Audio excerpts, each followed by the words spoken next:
Hi everyone. Since we're not going to be meeting for an unknown amount of time, I wanted to do a sort of daily devotional with you all. Just a quick thought from the Psalms or from the life of Jesus to give you something to think about for your day. So today's comes from Psalm 118, starting in verse 1.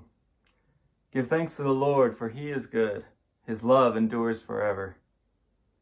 Then verse 5. When hard pressed, I cried to the Lord. He brought me into a spacious place. The Lord is with me. I will not be afraid. What can mere mortals do to me? The Lord is with me. He is my helper. I look in triumph on my enemies. So clearly what we see in this psalm is that if God is our helper, nobody can do anything to us, right? We are invincible.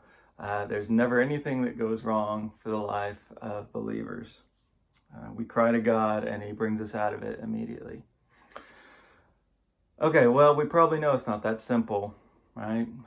Things that we're going through in our church, in our country, show that we are not invincible, even if God is with us.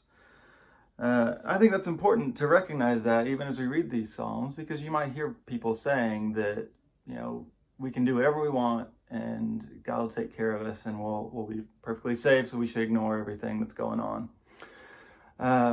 In fact, if we look at the life of Jesus, we know that's not true, because there was a point in his life when he was in the wilderness and he was tempted to believe that God's protection was so black and white that he could put it to the test.